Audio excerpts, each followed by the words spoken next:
इस वीडियो में हम पढ़ने वाले हैं ह्यूमन जीनोम प्रोजेक्ट। एनसीईआरटी का सबसे इम्पोर्टेंट टॉपिक है और एक इससे क्वेश्चन हर एक साल एक नया क्वेश्चन आता ही है, ठीक है।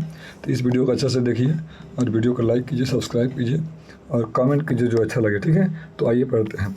क्या बोला है कि इससे पहले हम पढ़ चुके हैं कि sequence of bases in DNA का जो सीक्वेंस है वो डिटरमाइन करता है जेनेटिक इन्फॉर्मेशन ऑफ ऑर्गेनिज्म। तो पहला क्वेश्चन यहाँ से आ सकता है कि अगर किसी ऑर्गेनिज्म का जेनेटिक इन्फॉर्मेशन पता करना है, मतलब उसका डीएनए का सीक्वेंस पता कर लेंगे, उससे पता लग जाएगा, ठीक है। तो ऑप्शन वाइज बन सकता है। अब बोला है इन अदर वर्ड्स, या दूसरे वर्ड बोल सकते हैं कि जेनेटिक मेकअप ऑफ ऑर्गेनिज्म या individual lie in the DNA sequence, ठीक है, वही बात बोला है। अब बोला है कि दो इंडिविजुअल डिफर होते हैं then their DNA sequence should also be different. कम से कम एक प्लेसेस या कुछ प्लेसेस तो होना ही चाहिए। तो बोला है इज एजम्पशंस को मानते हुए ये हम क्या कुछ question to finding out the complete sequence of human genome. हम इसको मानते थे कि अगर दो इंडिविजुअल डिफर हैं तो कहीं ना कहीं कुछ पॉइंट पे उसका डीएनए सीक्वेंस डिफर होता होगा। इसको मानने के लिए हम क्या कर रहे हैं कि उसका कंप्लीट सीक्वेंस पता कर रहे हैं हम, तो उसी को बोलते हैं ह्यूमन जीनोम प्रोजेक्ट। आएगा यहाँ पे क्या बोला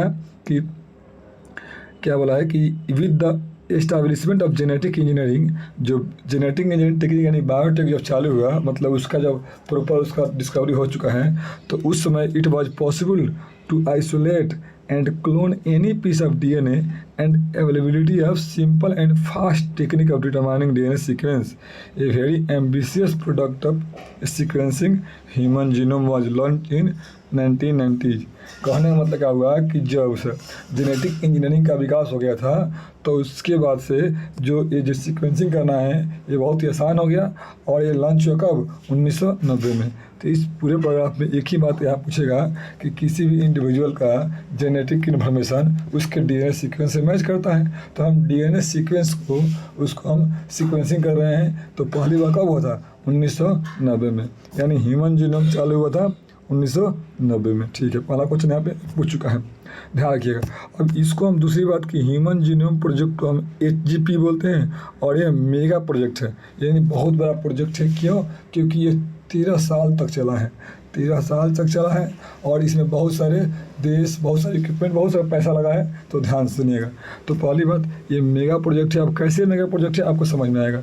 लिखा है यहाँ पे कि you can imagine and magnitude and requirement of the project. आगे आएगा, यहाँ बता रहा है कि कैसे आपको मेगा आप बोले हैं। तो मेगा नॉट माइक्रो, ये बहुत बड़ा प्रोजेक्ट है, इसको मेगा याद नहीं कीजिए, इसको याद रखिए कि human genome project was the बहुत ही बिग प्रोजेक्ट, ठीक है, ध्यान दीजिए। अब आते हैं कि जैसे लिखा है कि हम लोग में ह्यूमन जीनोम में जैसे कितना होता है 3.10⁹, ये तो कन्फर्म है। ये पूछा है ना कि अगर पूछा है कंप्लीट में तो 6 × 10⁹ है। कभी कभी क्या होता है 6.6 होता है, नहीं तो हैप्लॉइड में 3.3 होता है। तो यहाँ पे दिया है, मान लिए अप्रोक्सीमेट बोला है कि 3 × 6 10⁹ है बेस पेयर, ठीक है। तो बोला है कि अगर आपको पर बेस पेयर यानी एक बेस पेयर का रुपया लगेगा सीक्वेंसिंग करने में $3, बहुत ईजी में याद कीजिएगा। बोल रहा है शुरुआती में इसे पता लगाया गया कि अगर हमको एक बेस पेयर का हमको सीक्वेंसिंग करना होगा तो $3 में 3 लगेगा, ठीक है। अब आइए, तो बोला है कि टोटल एस्टिमेट कॉस्ट कितना लगेगा $9 बिलियन। सबसे बात यहाँ पर पॉइंट है कि 3 $3 लगेगा एक बेस पेयर का, तो टोटल कितना लगेगा तो $9 बिलियन।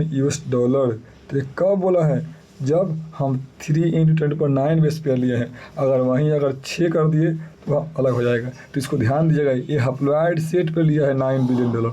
अब बोल रहा है कि यदि इसको हमको अगर लिखना होगा कॉपी पे तब बता रहा है। तो लिखा है कि if the obtained sequence was stored in the type form a book, मतलब किसी भी इंडिविजुअल का डीएनए सीक्वेंस का अगर बुक में टाइपिंग करना है तो अगर उस बुक के एक पेज पे, ईच पेज पे 1000 लेटर आते हो। दूसरी बात, ईच बुक में 1000 पेज हो, यानी उस बुक का हर एक पेज पे 1000 लेटर लिख पाएंगे हम। और उस बुक में 1000 पेज होंगे तो पता है उसमें 3300 बुक बनेगा डीएनए सीक्वेंसिंग करने के लिए सिंगल ह्यूमन सेल का। यहाँ देखिए सिंगल ह्यूमन सेल का, यानी सिंगल ह्यूमन सेल का अगर डीएनए सीक्वेंसिंग करना है तो आपको एक बेस्फीयर के लिए $3 देना होंगे और पूरे कंप्लीट का $9 बिलियन और उसके लिए 3300 बुक चाहिए। ध्यान रखिएगा, ये बेसिक कैलकुलेशन टाइप का क्वेश्चन पूछता है तो इससे थोड़ा ध्यान रखिएगा, जो डेटा है वही पूछेगा। ठीक है, अब बोल रहा है कि enormous amount of data expected to be generated also necessary to use of high speed computation device for data storage and retrieval and analysis. बोल रहा है जब इतना बड़ा डेटा मिला है या मिलेगा, उसको स्टोर करना, फिर उसको रिवाइज करना, उससे कुछ भी एनालिसिस करना, ये बहुत ही इनॉर्मस टास्क है। तो बोल रहा है कि human genome was closely associated with the rapid development of new area of biology in bio informatics. तो क्वेश्चन पूछ चुका है कि ह्यूमन जीनोम प्रोजेक्ट से रिलेटेड कौन सा इन्फॉर्मेटिक्स होता है, तो बायो इन्फॉर्मेटिक्स। ध्यान रखिएगा, इसका मतलब बायो इन्फॉर्मेटिक्स एक टेक्निक होता है जो ह्यूमन जीनोम सीक्वेंसिंग जो हुआ है उसको स्टोर करता है, रिट्रीवल होता है और एनालिसिस करता है। ठीक है, तो इस पूरे प्रकार पर इसको ध्यान रखिएगा। तो क्या क्या ध्यान रखना है, वही तीन से कितना $9 बिलियन, 1000 वर्ड्स 1000 पेज तो 3300 और 1990 में चालू हुआ था, इसीलिए इसको होता है मेगा प्रोजेक्ट, क्योंकि उसमें 13 साल लगता है। आगे रहेंगे। अब बोला है कि हम लोग का गोल क्या है, मेनली पूछे गोल क्या है ह्यूमन जीनोम का। तो देखिए, जो गोल दिया है उसको ध्यान रखना है। गोल दिया है कि पहले का हमको क्या करना है, इसका हमको पहले काम है कि हम कम से कम अप्रोक्सीमेटली 20,000 से 25,000 जीन इन ह्यूमन डीएनए को आइडेंटिफाई करना है। अप्रोक्सीमेटली 20 से 25, इसको ध्यान रखना है क्योंकि ऑप्शन में उल्टा उल्टा होता है। तो 20 से 25,000 जीन को आइडेंटिफाई करना है, पहली बात। दूसरा, determine the sequence of 3 billion chemical base pair, वहीं बोला है 3 × 10⁹ को। तो बोल रहा है कि जो ह्यूमन डीएनए में है, तो पहला तो हो गया कि 20 से 25,000 जीन के बारे में जानना है। दूसरी बात कि 3 बिलियन केमिकल बेस पेयर को पता करना है। इसके अलावा उसको स्टोर करना है और इम्प्रूव टूल फॉर एनालिसिस, मतलब स्टोर तो कर लिए और एनालिसिस के लिए जो कंप्यूटर है उसको प्रॉपर होना चाहिए। पता लगा गया एनालिसिस करने अब वहाँ पे हैंग कर गया, ऐसा नहीं है। तो स्टोर करना है, फिर इम्प्रूव करने के लिए साथ में ट्रांसफर रिलेटेड टेक्निक, यानी एक फॉर्म से दूसरे फॉर्म में डालना है, तो उसके लिए अदर सेक्टर लाइक इंडस्ट्री भी चाहिए।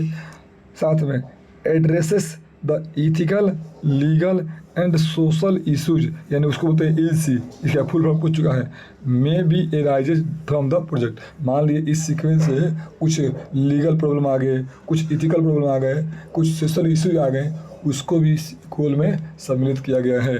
तो आपको 6 बात दिया गया है ह्यूमन जीनोम प्रोजेक्ट में, जो ऑप्शन वाइज ध्यान रखिएगा। सबसे इंपॉर्टेंट पहला पॉइंट, दूसरा पॉइंट और यहाँ पे छठा पॉइंट है। इसका फुल फॉर्म पूछता है इलसी का, ethical, legal and social issues, ध्यान रखिएगा। ठीक है, अब आते हैं इसको हम क्यों बोले हैं मेगा प्रोजेक्ट, क्योंकि यह 13 ईयर प्रोजेक्ट होता है। और पता है इसको कौन कोऑर्डिनेट किए थे शुरुआती दौर में, यूएस डिपार्टमेंट ऑफ एनर्जी और नेशनल इंस्टीट्यूट ऑफ हेल्थ। ध्यान रखिएगा, इसमें यूएस डिपार्टमेंट ऑफ एनर्जी और national institute of health NIH ये शुरुआती दौर में काम किए थे। और बोला है मतलब यही मेनली कोऑर्डिनेट कर रहे थे। ठीक है, कौन, यूएस डिपार्टमेंट ऑफ एनर्जी और NIH यानी नेशनल इंस्टीट्यूट ऑफ हेल्थ।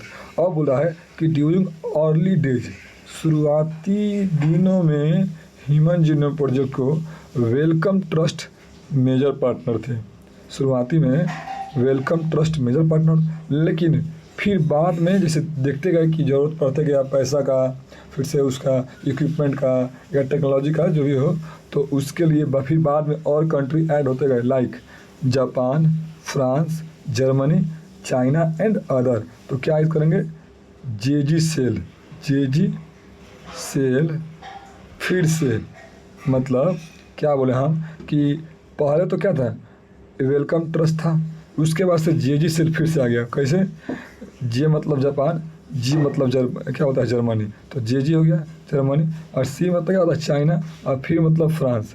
तो कहने मतलब क्या हुआ इस पूरे पैराग्राफ में कि पहले यूएस डिपार्टमेंट ऑफ एनर्जी और नेशनल इंस्टीट्यूट ऑफ हेल्थ थे, शुरुआती दौर में वेलकम ट्रस्ट मेजर पार्टनर थे, और बाद में क्या आ गए, जे फिर से। ठीक है, ये ध्यान रखिएगा, ये ट्रिक है, इसको गलती नहीं होना चाहिए। अब ये जो प्रोजेक्ट अब कंप्लीट हुआ 2003 में, तो कितना दिन हो गया 13 ईयर, यानी 1990 से 2003। ध्यान रखिएगा। अब आते हैं, इंपॉर्टेंट बात है, इस पूरे पैराग्राफ में ये सब गलती होते रहता है, क्योंकि ऑप्शन वाइज आपको तरीके से याद करना पड़ेगा कौन कौन था। जापान, जर्मनी, फ्रांस, चाइना, और शुरू में वेलकम ट्रस्ट तो कहाँ का था, वेलकम ट्रस्ट कहाँ का था, तो यूके का था। ये भी ध्यान रखिएगा, यूके का था कौन, वेलकम ट्रस्ट यूके का था। अब आते हैं, देखिए ये जो भी हम बोले हैं ट्रिक्स, ये कहीं नहीं मिलने वाला है, तो प्लीज़ इसको देखें, अच्छा से एनालाइज करें। ये डायरेक्ट आपके एग्जाम के लिए बेनिफिट है, ठीक है। तो वीडियो को लाइक करें, शेयर करें, सब्सक्राइब करें, ठीक है। चैनल नया है, इसको ग्रो कराएं। उसके बाद से नेक्स्ट वीडियो हम इससे भी बेहतरीन टॉपिक पे और ट्रिक के साथ आएंगे, ठीक है। आगे आते हैं, थोड़ा सा इसमें पॉइंट है कि human genome knowledge about the effect of DNA variation among the individual can lead to revolutionize the new way of diagnostic, treat, and someday the prevent the thousands of disorder that the human being। ये बोल रहा है जब ये हम जब sequencing कर लेंगे और जब नॉलेज मिल जाएगा तो हम बहुत सारे बीमारी का नया तरीका हम ढूंढ लेंगे, यहाँ तक ट्रीट करने के लिए बीमारी का दिखा है ना, थाउजेंड ऑफ डिसऑर्डर। जो बीमारी जो हमारे इंडिविजुअल में बहुत सारे लोग को बीमार होते हैं, उसका हम नया तरीका ढूंढ लेंगे ट्रीट करने का बीमारियों का, ठीक है। तो ध्यान दीजिएगा, ये बोल रहा है सीक्वेंसिंग करने से क्या फ़ायदा होगा, तो इससे फ़ायदा होगा। इसके अलावा देखिए लिखा है besides providing clue to understanding human biology, besides providing clue to understanding human biology, यानी ह्यूमन बायोलॉजी समझने के अलावा भी लर्निंग नॉन ह्यूमन, यानी हम क्या बोले हैं कि जब सीक्वेंसिंग कर लेंगे तो ह्यूमन जीनोम का सीक्वेंस किया है तो ह्यूमन के बारे में इंडिविजुअल पता लग गया, यहाँ तक कि नॉन ह्यूमन के भी बारे में हम इसको सीक्वेंसिंग करना चालू कर दिए थे। इसे लिखा है ना, क्यों, DNA sequence that lead to understanding their natural capability. क्या मतलब कि हम ह्यूमन बात किए तो ह्यूमन के बारे में पूरा आइडिया ले लिए, और क्या करते हैं हमको नॉन ह्यूमन के बारे में भी पढ़ने वाले थे। क्यों, क्योंकि उसका नेचुरल कैपेबिलिटी का पता करना है कि क्या उसका कितना कैपेबिलिटी है, क्या करना है उसके अकॉर्डिंग, ठीक है। ये ऑप्शन वाइज क्वेश्चन बनता है।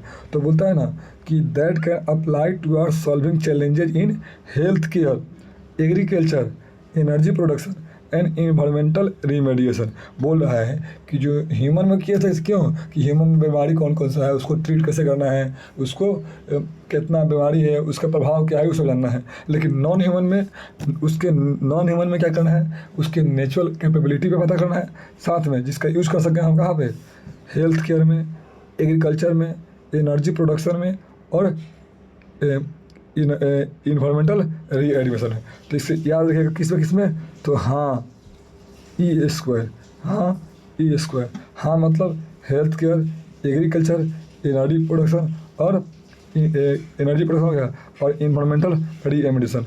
तो क्या मतलब कि नॉन ह्यूमन में हाँ ई स्क्वायर।